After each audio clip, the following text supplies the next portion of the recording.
Sex Talk with the Siegel Brothers is a weekly program designed to answer all your questions, including the ones you didn't even know you had, and to clarify the endless debates around the wonderful and fascinating world of sexuality. Join us for real talk about sex from two experts in the field. Richard and Larry Siegel have over 50 years of experience as sex therapists, educators, counselors, and researchers. The Siegel Brothers are recognized around the world as trainers of medical and mental health professionals. Hello and welcome to Sex Talk with the Siegel Brothers. My name is Dr. Richard Siegel. I'm a certified sex therapist. And I'm Larry Siegel, a clinical sexologist and certified sexuality educator. And really awesome big brother.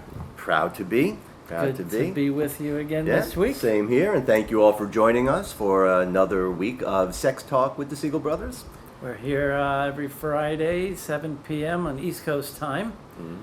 And we will start with a toast. Yes, our Nigori, unfiltered, milky sake. Cheers to all of you out on the street being safe, all of you staying home being safe, and of course, to Sex Talk. Unfiltered sex talk. Unfiltered sex talk. Unfiltered sake.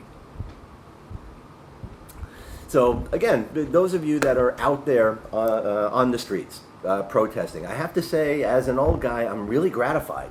I've been wanting to see that for a long time. How many years have we been asking our students and wondering, why aren't people out on the streets? Right. You know, where is the outrage? And we finally have it. You know, just want to make sure, though, that as you're making your voice heard, you are staying safe. Right? You can be out there, you can protest, you can take the actions that we're taking that are so necessary, but we can still do it safely. We have to do it safely. And that's really important. And to that end, I want to give props to the city commission, the county commission, of Palm Beach County. Here at home? Yeah. Who just basically mandated. Like a lot of mayors and a lot of county commissions all over the country. Right. But as usual, you know, this madness around protesting and people yelling and screaming at the county commission meeting, attacking them, attacking their credentials, saying they don't know what they're talking about. One woman was saying, probably some Fox News nonsense, that wearing a mask is dangerous and causes more harm than good. Right? How does that work? This is too typically American and something else Right. that makes me want to pull my hair out. Wearing a mask is not a political statement. Wearing a mask is not a sign that you're lefty, or not wearing a mask shows your support for Trump. This is a public health crisis. Exactly. Right? And needs to be treated as such. And you know, the irony is that so many Americans have no idea what freedom means. And this is not, you know, my choice. You know, and again, we've talked about the head wanting to explode, where these I'm sorry, stupid people who are co-opting, you know, what women have been saying for so long, my body, my choice when it comes to abortion. Now they're taking that and saying, my body, my choice when it comes to wear a mask. That is not the truth. It is not your choice. You are endangering other people. This is not about whether or not you can choose to expose yourself or not. It is a matter of you exposing other people. Right. Right? And again, or other people in your own family, your grandparents. It doesn't matter where they are. Other people. Immunocompromised kid, anybody else that you come in contact with. Exactly. It's like you were saying before, we should ask how to get people to wear masks. We should ask sexuality educators who've been trying for all these decades to get people to wear condoms. But you made a really important point. If two people choose to not wear condoms, that's their choice. Right. That's between the two of them. But they're not putting the rest of the public at large at risk, like idiots that refuse to wear a mask, who may very well be walking around with this virus and not know it and spreading it around. Exactly. And granted, there are some people with issues that it does make it difficult for them to wear a mask. Then stay there home. are people with respiratory problems. That may not be possible, but in those cases, face shields are actually really good options for them. I didn't know this. I heard this on TV last night, that South Korea did not instate any kind of lockdown. But testing and surveillance and mandatory masks, and they've had 300 deaths. That's right. In the entire country. That's right. This should not be an issue. Yeah. But Americans have to make it one. Exactly. Don't tell me what to do. And that's really what it comes down to. My Freedom choice. does not mean you can do whatever you want, wherever you want, however you want, with whomever you want. Just like the misunderstanding of free speech. Right? The classic, you're not allowed to yell fire in a crowded movie theater. That's right. Just because you think it's your right to That's free right. speech. No, because you put other people's lives in danger. Exactly. We have hate speech, Right. Which is also regulated. So if you say something on the job, how many people have complained? My First Amendment was violated. My free speech was violated because they said something stupid and they got fired for it. Yeah, understand there's your free something, speech. right? Again, these great Americans who don't seem to have a clue about what this is about. Free speech is a very narrow kind of thing. It is basically protection against criticizing the government. The free speech is about being able to speak out against the government without fear of being punished by the government, which we know is out the window. You mean tear gassed and shot with rubber bullets? Right. Yeah. Right. Or that woman, Shirley Buck, she said her name, in Tulsa, Oklahoma. Sitting there before that nonsense was starting, she paid for a ticket, she had a legitimate entry, and all she was doing was sitting out of the way, not in a thoroughfare, not blocking anybody, not blocking traffic, wearing a shirt that said, "I can't breathe." And she was arrested. She was assaulted and arrested. Yeah. She was physically dragged out of an event that she had every right. That's right. She should sue for three civil rights. police officers dragging her out for a civil rights violation. Absolutely. That was actually something that I my first thought when I saw that. I hope there are some First Amendment lawyers who are watching this, because that is exactly what free speech is about. So don't try to pull that nonsense about your personal liberties or freedoms are being violated. This is a public health issue. And what are people being asked to do? Go to war? Send their kids off to war? They're being asked to put a friggin' mask on their face, like a huge sacrifice that they're so inconvenienced and put out. Yeah. Our grandparents ran for their lives twice. Yes. Literally. Yes, escaped literally. One country to another, leaving everything behind. And here we're jumping up and down complaining, you can't make me wear a mask. Right, exactly. So, let's kind of, maybe do something that so many Americans are not accustomed to doing. Let's be smart. Yeah, and let's panic about the right things. If we have to panic, sure, there are better things to panic about.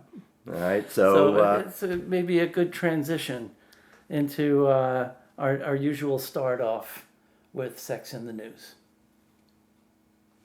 All right, so first news item we have. This, I have to say, I love this. This is just a beautiful piece. There was an incident in Queensland, Australia, where police were responding to reports of what appeared to be a dead woman wrapped in a blanket.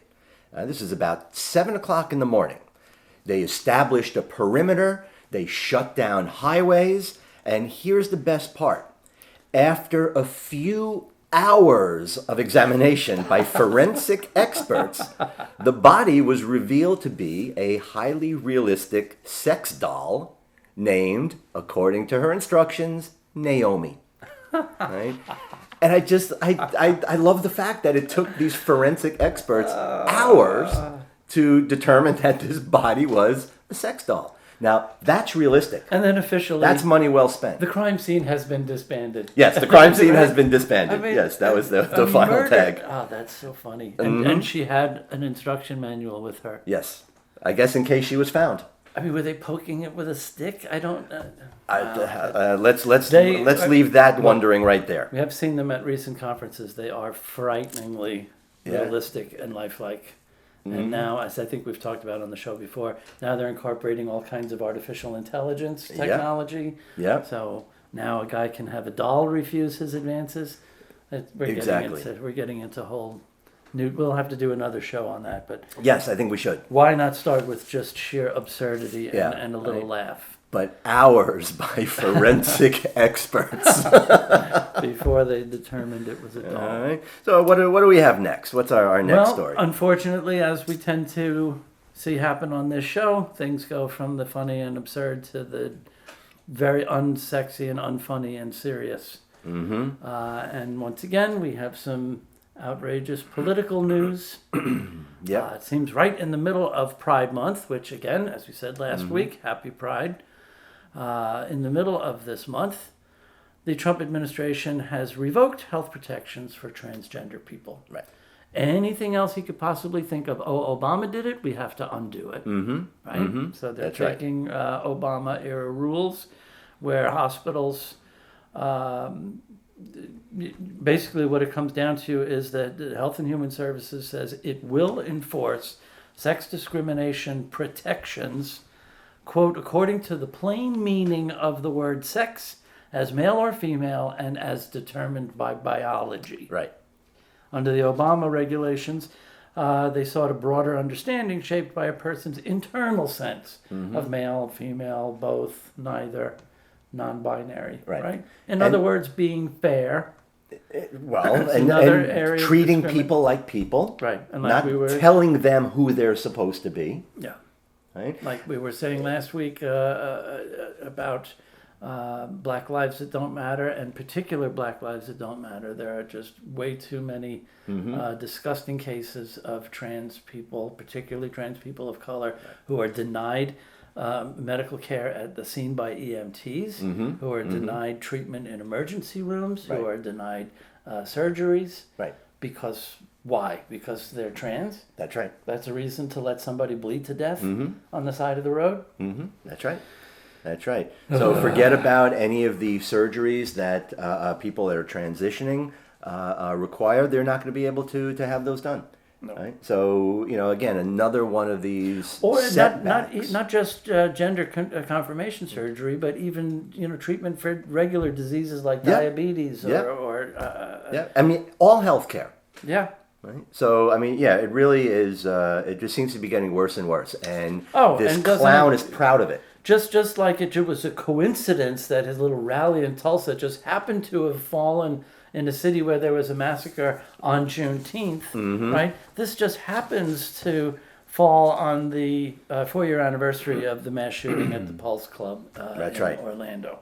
That's right. Just coincidence. Right. Not symbolic. No. Right. Not a dig, not an insult. And again, just like, is it audacity or such ignorance that irony is completely lost on these people?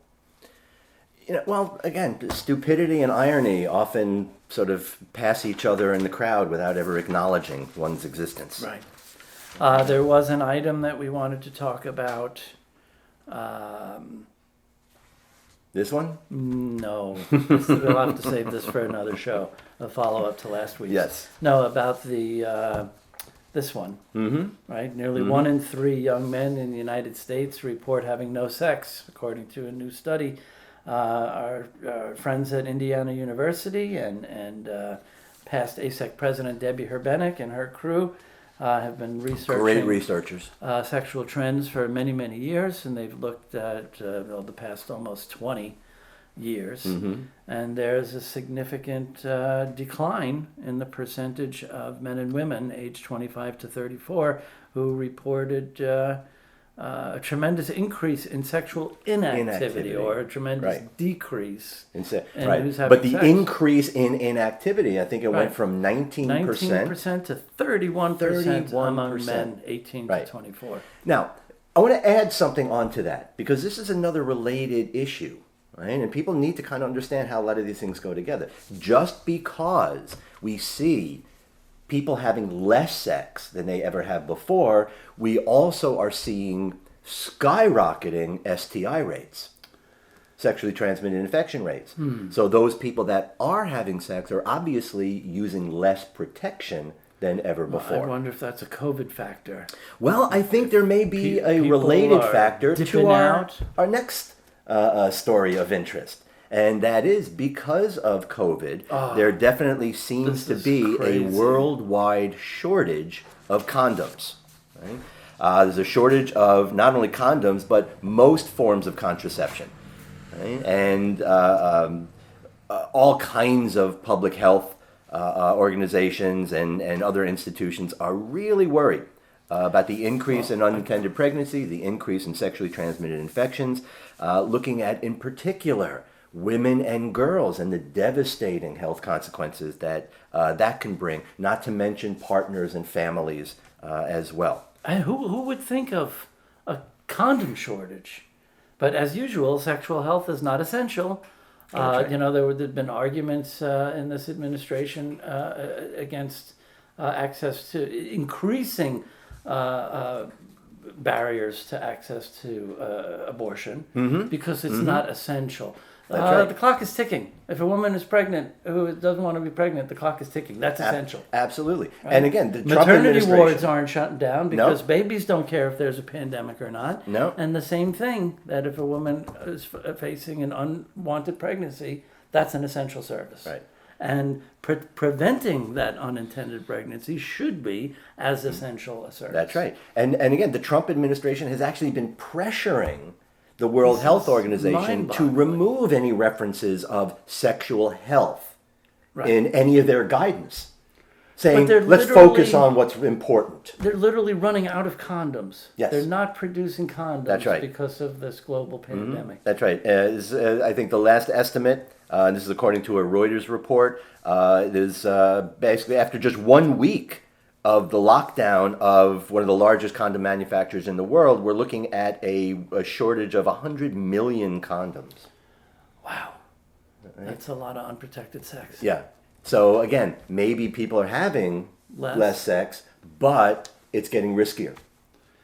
And that's something that we definitely, and especially all our colleagues and all those people in this wide, wonderful field, we need to really kind of start addressing this head on. Right? And this is a newer aspect.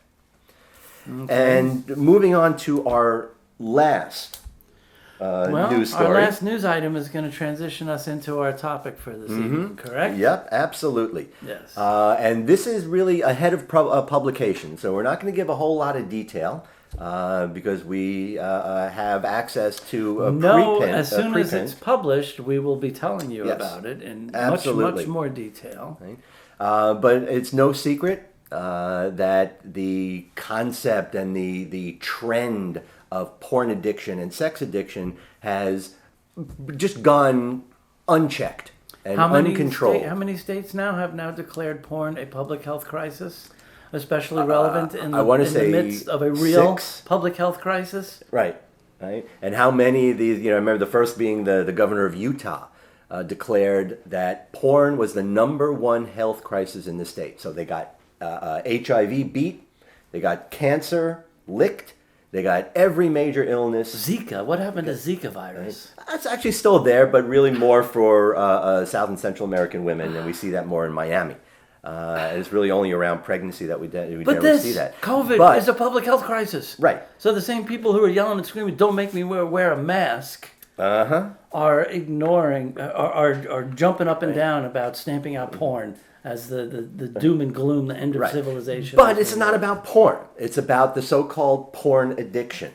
And they've gotten very, very powerful. And I just wanted to let people know that there was a tremendous meta-analysis of the last 20 years of every study that has ever been published or put out there on this so-called porn addiction. Right? And this, sex addiction. Sex addiction and porn addiction. And there was a systematic review of all empirical research published between January 1st, 1995 and April 1st, 2020. Anything related to what might be considered compulsive sexual behavior. Right? Now, although this research has really proliferated, right, it's basically characterized by nothing more than simplistic methodological designs, a lack of theoretical integration, and an absence of quality measurement. And then they go on to say, moreover, the present review finds a virtual absence of high-quality treatment-related research published within this time frame. So basically, suck it, you porn people who want to get rid of it, and you sex addiction people. It's not a legitimate concept.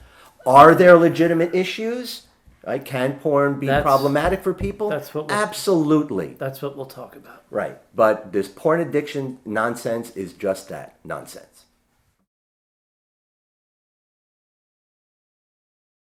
I'm Rachel Needle, co-director of Modern Sex Therapy Institutes. And Modern Sex Therapy Institutes is a continuing education provider We provide continuing education for medical and mental health professionals around the world. And we have over 140 archived workshops on our website, so please check them out at www.modernsextherapyinstitutes.com.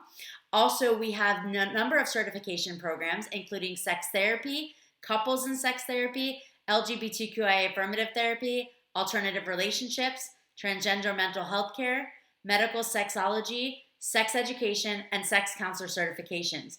In addition, we offer a PhD in clinical sexology. So please, again, go to our website, check out everything that we have to offer. A lot of our stuff is available solely online from the convenience of your own home or office. We do things live in 8 states and live via webinar as well.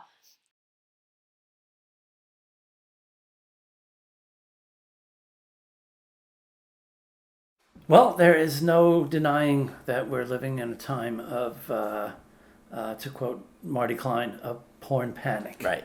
Not to be confused with panic porn. Right. That's also that's very Bill Maher trendy right concept. now as And well. of course, that's the media. They love to make porn out of every little panic. But we're talking about panic over porn as the cause of everything from relationship destruction to a dreaded made-up malady called porn-induced erectile dysfunction. People think of it as an acronym. It must be real, right? Right. PIED. Guess what? It's not real. No. No. The concept of sex addiction, just like addiction in general, is a popular one, but simply not a clinical one. Right. There is no such diagnosis. There are no diagnostic criteria. And despite the fact that the sex Although the addiction, ICD. well, yeah, okay. I was going to say, despite the fact that the sex addiction industry has been trying for about 30 years now to get some kind of sex addiction diagnosis officialized in DSM, the attempt has always been hypersexuality, which always begs the question, who gets to determine how much is too much? Yeah, exactly.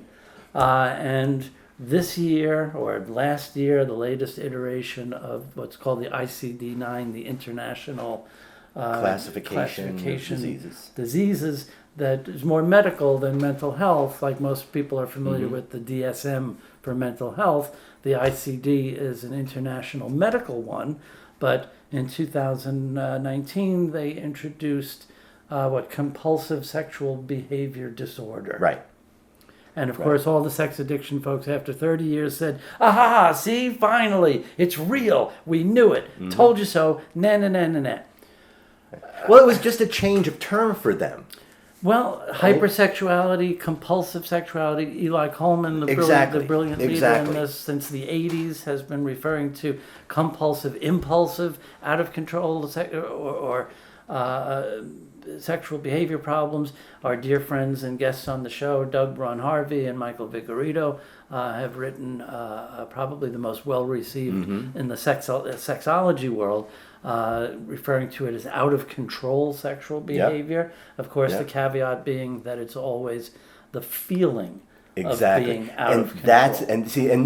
That's the part where the term hypersexual, out of control sexual, compulsive sexual, it really is more about the person's own sense that they may feel out of control. Well, it is not out of control. Because of a values conflict. That's right. We have both had guys, college students in particular, come to us in a panic. You got to help me. I need therapy. I think I'm a sex addict because I masturbate every day.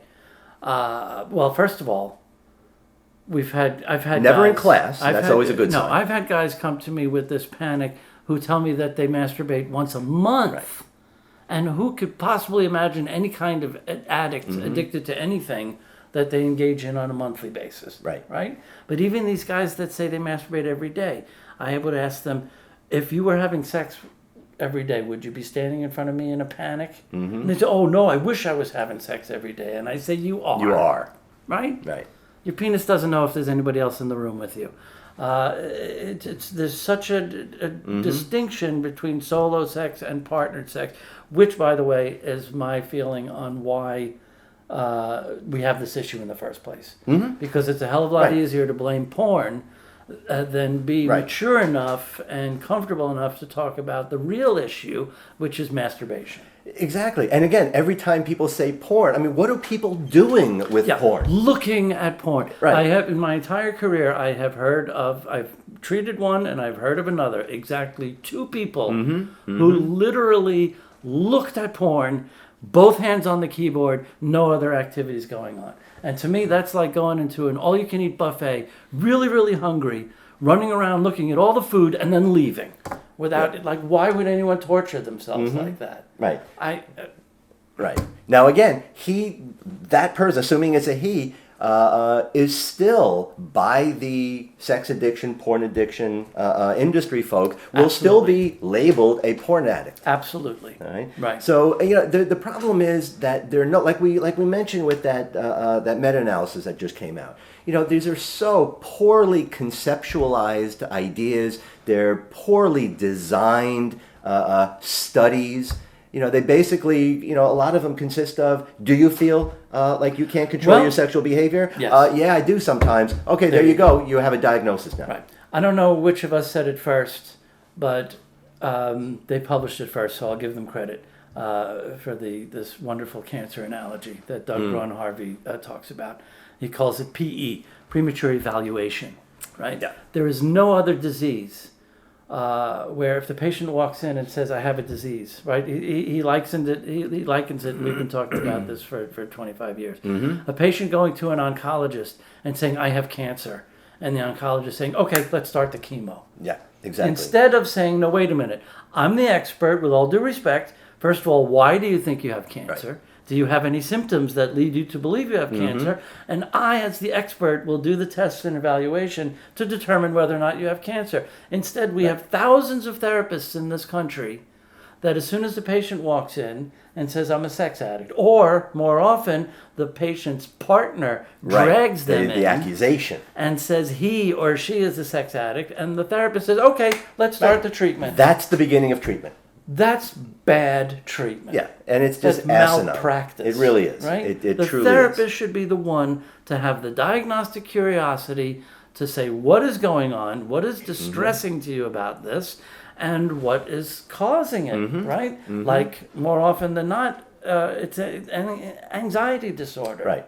And let me also say that some of the leaders in that field, and I am going to call him out by name, especially somebody like Rob Weiss, who likes to present himself as a middle person, a reasonable person. He loves to talk about how all these feminists and all of these other women who are, in this porn panic and porn is ruining women and it's ruining lives and all of that. But then he will also say, and then on the other side, there are people who, and again, I think he's got to be so proud that he's marked for that. David Ley, who is just a brilliant mind and researcher and therapist in this, but he mischaracterizes everybody, and he'll say that, on the one side you have all of these women that think it's ruining everybody's lives, but on the other side you have people like David Ley and of course the incomparable Nikki Prause, who is a brilliant neuroscience researcher who's been doing really the work on this stuff in terms of the neuroscience behind it. But they will be characterized as, they think that, well, any kind of porn is anything good. It's all good. You like it. Everything is good. There's never anything wrong with it. And that he is the voice of reason in the middle. And you know what? This just how disingenuous that is. The hypocritical person that he is, and the last thing he is reasonable at any of this kind of stuff. This is not a reasonable position. It is not a position at all. Because, as again, you talk about a lot as well, and in one of the chapters in your book, it's not about the porn. It's never about the porn. Right? Are there people that have problematic relationships with porn? In other words, are they using it in a way that can be problematic? Yes. Of course, nobody is denying that. And are there relationships where one person in a couple would rather self-pleasure to porn than have sex with an available partner? Yes. That is also problematic for the relationship. For the relationship. But don't blame the porn. Right. The porn didn't cause it. No. The porn is a result of it. It's a relationship. It's always something else. And then people get defensive and say, "Oh, you're going to blame the partner. You're going to say if the partner had sex more often, they wouldn't need to resort to." And then that's based on this myth that masturbation is for lonely losers who can't get laid. Right. And that partnered people don't have the need to masturbate. Right. Because again, we don't understand, we don't talk about masturbation, and these people have no clue as to the fact that if you want to look at the correlation, that the more satisfying sex somebody has in their relationship, the more likely they are to pleasure themselves. Right. Yep. Right? So this idea that and how many times have we heard that? We ask people about, well, do you masturbate? And that defensive knee-jerk response, oh no, I get plenty of sex. Yeah. Like it's a substitute. Right. All right. So it is nonsense the way it is put out there. Now again, there are people that can have a problem with it. Right? But as you already kind of said, it is not anything to do with the porn. These are values conflict. These are behavior values conflicts. I was gonna say even that ICD-11 diagnosis of compulsive sexual behavior disorder has very clearly stated a caveat that the distress must not be caused by a moral or values conflict. Right. And a lot of the research that has been done, valid research, shows one of the leading factors in self-diagnosed or partner-diagnosed sex addiction is Christian guilt. Right. And shame. And the most typical patient will be a white middle-aged man. Right. With a high degree of religiosity. Yeah, that's the typical sex addict. It's amazing. Atheists don't seem to suffer from sex addiction. Right. Isn't that amazing? Yeah. Yeah. So go figure. Right. So again, this panic, this declaration of porn as a public health crisis. Right? How do we become adults? Well, there's no denying that there are some problems that some people are having and dealing with, but I think it starts with a clearer understanding of what porn is, for starters. The fact that it's not new. What's new is, again, to reference Marty Klein, whether we knew it or not, we've all been involved in a 20-year experiment of what would be the effect on society of 24/7 access to high-def streaming, explicit erotic material. Right. And planes aren't falling out of the sky, and the world isn't collapsing. But there are things that take adjusting and getting used to. And we've lost the sight of the fact that porn is just the same way as masturbation material used to be the brassiere ads in a Sears catalog. Is about fantasy. Exactly.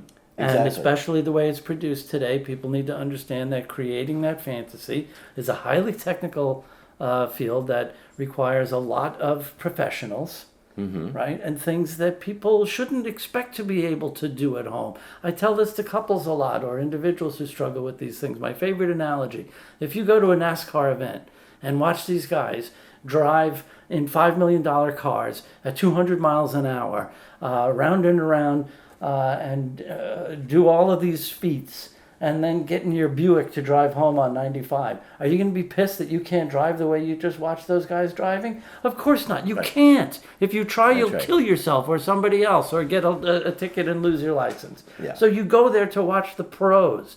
People don't realize the same thing should apply. When you're looking at porn, they're not regular people. They're pros. Most of them are freaks. And they're chemically enhanced, and there's lighting and sets and cuts and it's changes. all set up. It's staged. Right. Right? And and again, I find it interesting that these people who are the most opposed to just the existence of porn and erotic sexual imagery are the same people that are vehemently opposed to education.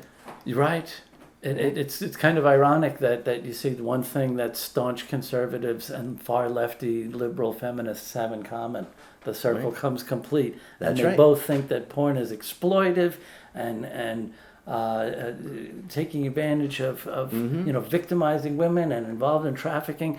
Another David Lay reference, he has a brilliant book that I highly recommend called Ethical Porn for Dicks, that guys can read to learn about how to watch porn ethically and watch porn that's ethically made and not exploitive and not involved in trafficking. And yes, it's fairly easy to tell the difference. Well, yeah. Well, first of all, if you have to use some virtual private network, if you have to use all kinds of screening programs and identity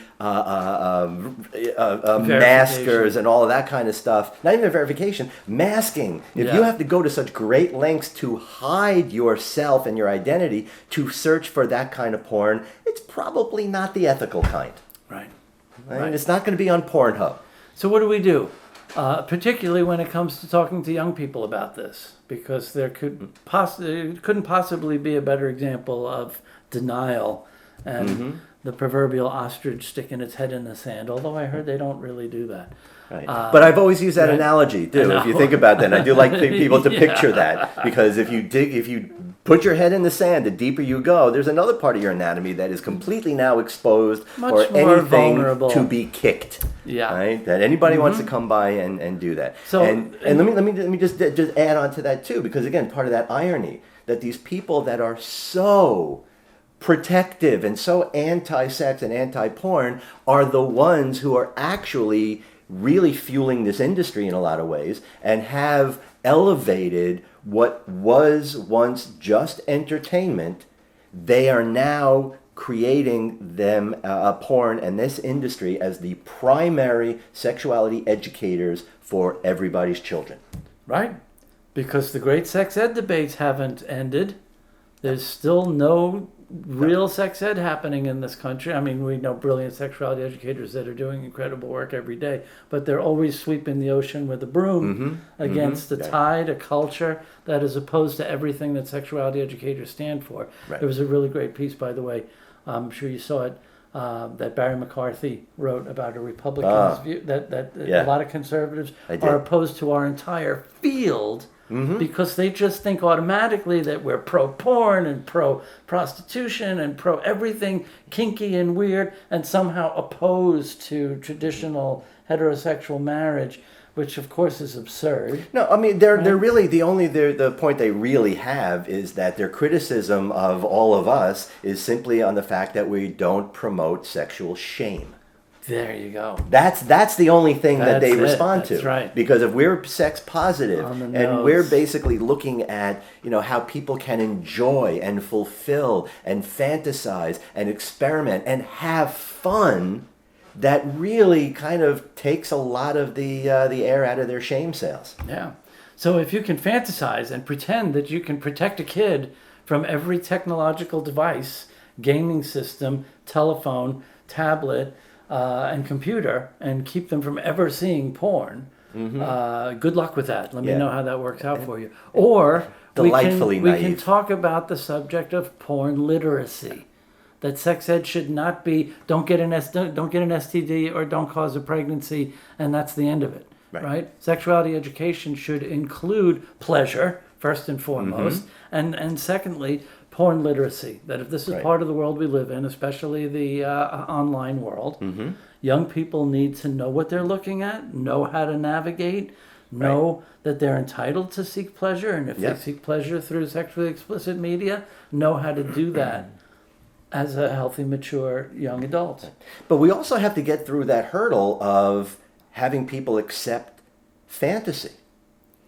Because that's really what we're talking about. Again, the pleasure and the fantasy, the two things that are so often left out of sex ed, and the two things that certainly conservative people run away from, don't come anywhere near. Pleasure and fantasy. But isn't that such an integral part of healthy sexual relationships? And that's another objection I have with this, with having anyone think of their sexuality as an addiction or a disease or broken or something to live in fear of, right? One can choose to not do cocaine. One cannot choose to not be a sexual being.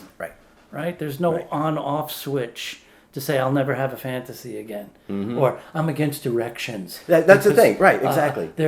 I don't believe in erections. Right, They're against my faith. Or I'm an ardent feminist, and I'll never let my nipples get hard.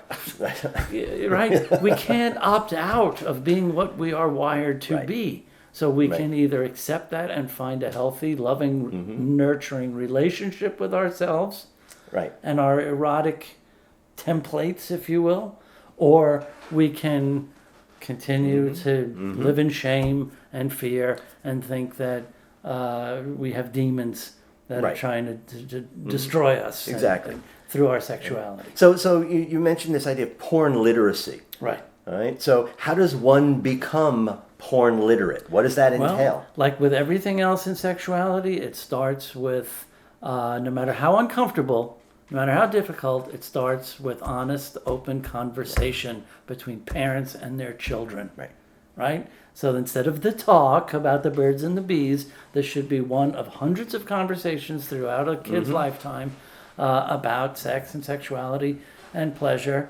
And, oh, by the way, I'm sure you've noticed there's lots of porn on the internet, and maybe your friends are talking about it, or maybe you've seen something. Let's talk about that. Right. And let me throw this in there as well, too. And parents have to be realistic. And they have to kind of get out of their little bubbles and understand that their children are not the little children they like to think they are. That, so many parents have said, we've heard them say, we've read studies where so many parents would say, well, I don't have to ask my child if they've ever seen porn because I know they haven't. Oh, sure. You ask your kids if you've ever seen it. If they've ever seen it, the answer is going to be yes. Yeah. Right? And they're 10 years old, 11 years old, 12 years old. 10 years old is actually the most common age that people first start to see. What was that study we referenced a month or so ago? The percentage of kids who say they have seen certain things, and the percentage of parents who believe their kids have seen certain things. Right. So like 25% of boys said they've seen rape porn, and 3% of parents say their sons have seen rape porn. Yeah. Oh, yeah. It's just such a disconnect. So parents have to get real. Parents have to be honest. Again, like you say, have to sort of swallow it down and have those difficult conversations. And how do you do it? People wonder, how do you do it? Google. Google knows everything. People could find YouTube videos to figure out how to change a washer on their washing machine, right? There's plenty of help. Google, there's wonderful videos. Our dear friends at the Planned Parenthood Federation have dozens of wonderful videos. One of them includes how to have a conversation with your kids about porn literacy. Right. And that's something that we would like to share with you as well. It's a really nice, short little video. It's animated, so it's a little less threatening. That's right. And it's a really good presentation on how you can talk to your kids about being a little bit literate and more understanding about porn. And before we show that, cheers to our Planned Parenthood family. Yes, indeed. Cheers. How do I talk with my preteen about porn? Pornography is more available and accessible than ever thanks to the internet. Anybody who can get online can find it easily. Most kids see pornographic images or videos for the first time between the ages of 8 and 11.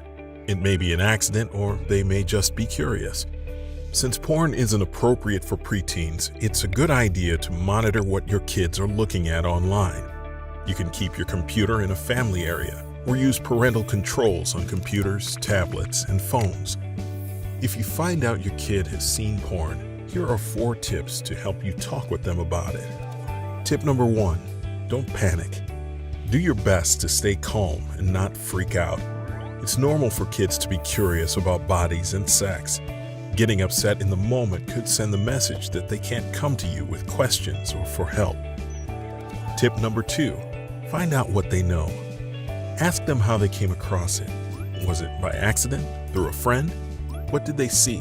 And what did they think about it? Ask if they have any questions and give simple, straightforward answers. Tip number 3, get clear on your values. Take the time to think about what your values around porn are. Maybe you think porn is okay for adults or only okay in certain circumstances. Whatever values you share with them, make sure to use clear language and make sure they understand what you're saying. Tip number 4, give them the facts. There are some things adults know about porn that young people may not realize or understand. Tell them that porn sex and real-life sex are different. Porn is a performance where people might change the way they look, what kinds of sex they have, or what noises they make for the camera. Real-life sex is not about performing. It's about connecting with someone. Porn actors are also generally consenting behind the scenes through a contract and discussion, which you don't see. Consent is always a must in real-life sex. Also, while birth control and condoms are usually not in porn, they're essential in real life. It's natural for kids to be curious about sex, and there's no question that it's very easy for them to stumble on porn. So talk with your kid often, so they know they can come to you for help. Want to learn more? Go to PlannedParenthood.org/parents. That was a good one. I like that. We hope you enjoyed that, and we hope that it's just the beginning of many conversations. Yes. And that Yes. we, just like our theme here, it's about sex talk, right? Every day there should be an opportunity. Sexuality educators live by the credo of teachable moments, and parents should too. Could be a billboard you see on the way to school. Well, if school ever continues again in person, something on TV. Right, never a shortage. Never a shortage of teachable teachable moments. moments. Absolutely, and it's as we've said before as well on this show, that there's no one episode of the talk. This is an ongoing thing. This should be brought up, and look for these moments to talk about this throughout your children's lives. And as important as it is to talk to your kids, please also take the time to listen to them. Don't assume that you know what they're seeing and looking at. Don't assume that you know what they're thinking. There's a lot of things that kids are being exposed to that you have no idea. So talk to them, listen to them, love them, and accept them. And that'll do it for us for this week's Sex Talk with the Siegel Brothers. We thank you so much, as always, for joining us. And please subscribe to our YouTube channel and encourage your friends and loved ones to do the same. And like us on Facebook as well, on Sex Talk with the Siegel Brothers. And we will be here next Friday. Yes, and indeed. every Friday at 7 p.m. Eastern Time for more Sex Talk with the Siegel Right. Brothers. Have a great week and stay safe. Thanks for watching Sex Talk with the Siegel Brothers. Join us each week on Friday at 7 p.m. Eastern. You can also follow us on Facebook and subscribe to our YouTube channel to stay on top of the latest developments in the ever-changing world of sex and sexuality.